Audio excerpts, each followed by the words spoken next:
There are some terms and phrases that get thrown about way too easily when talking about movies. I'm very much guilty of this. And I'm kind of sad about that now because these are terms that I really need to use now to talk about this movie that I just saw. One of those terms is fable. Lots of movies get referred to as fables. I do it a lot. Megalopolis referred to itself as a fable, and maybe it's right. I tend to use fable to talk about things that go for a certain kind of heightened reality to talk about fundamental truths. Another phrase that's tossed around is a story about story, some kind of a meta story, a meta tale.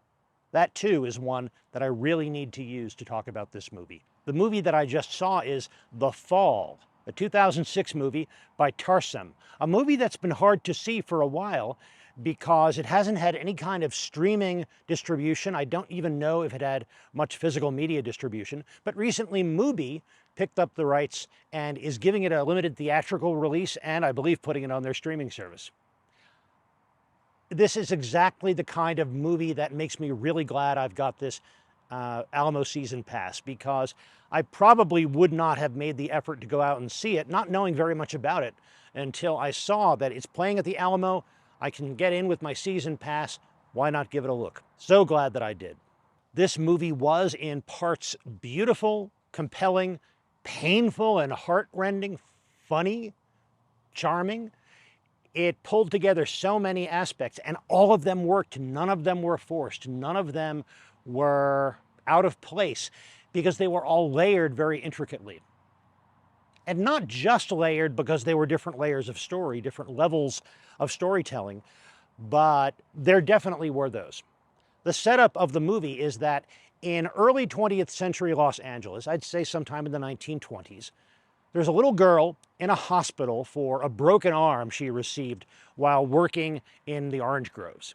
This little girl, played miraculously by Katinka Untaru, is precocious. She is smart, she is curious, and she meets another patient in the hospital, a man named Roy, played by Lee Pace. And we learn that Roy is in the hospital because he broke his back doing a stunt for a movie. They become friends, and he begins telling her an epic story. And much of the movie is this story that we see played out. And we hear him telling it, but what we see is more of her interpretation of what he is telling, including some very funny differences between what is clear to be what Roy is saying and what Alexandria, the little girl, is understanding. And these two stories are what play out over the course of this film, both the story that Roy is telling to Alexandria and the story of these two people in this hospital and all of the people around them. The story that Roy is telling is very fable-like, and it is very epic. And the story of these two people in the hospital is, as I say, it's by turns funny, charming, painful, frightening, suspenseful, heartbreaking.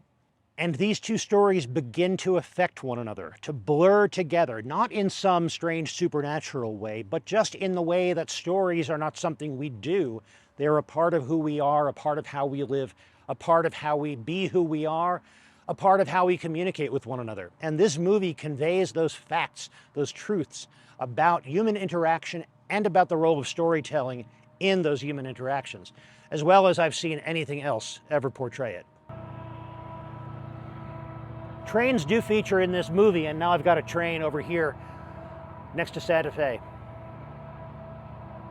And all of this is supported by really remarkable performances. I already mentioned how good Katinka Untaru is in this, and I believe she was 6 years old when this movie came out. But also Lee Pace is excellent because he is playing not only Roy, this mortally depressed man telling the story, but he's also playing the lead character in the tale that Roy is telling to Alexandria. The filmmaking by Tarsem, really impressive. Brilliant visuals, a very gritty, naturalistic story, and the right color palette and filmmaking techniques to tell that story about what's happening in the hospital. And when we're within the story that Roy is telling, we get these surreal landscapes washed with color and light and these amazing buildings and costumes. And we get the characters within this story who are not larger than life, but just somehow extremely alive as well as being iconic. I recommend this movie, and if it interests you, I recommend that you try to see it on a big screen if possible, because there are such amazing visuals that take advantage of that. But if seeing it in a theater is not an option for you, I think it's still going to be an amazing experience seeing it streaming. Other parts of my trip to the Alamo, the pre-show did not seem specific for this movie, but it was a new pre-show. I didn't recognize much, if anything, from it. And it had an interesting combination of animations and live-action shorts and musical performances and a few commercials. It was a more subdued pre-show than we sometimes get, but it was a good one to fit this feature. I also got some dinner while I was here. I had the Caesar salad with grilled chicken. Not much to say about that. I've spoken about that a lot. It's always good. It was a little bit different this time because the romaine lettuce was not chopped very finely. It seems like a minor thing, but that does make it a little harder to manage eating a salad in a dark auditorium. I also got the Kona Big Wave Gold Ale. I don't know that I've had that before. I could go back and check my videos to find out, but it was good. It was light, but it still had some body, a little bit of fruity sweetness to it, and it was a good complement to the salad. If you enjoyed this Drafthouse Diary, please click that like button down below, and if you want more of these as they come out, click subscribe. But most important, thank you very much for joining me. I'll be back soon with more. In the meantime, enjoy your movies, and when you do, stay till the end of the credits.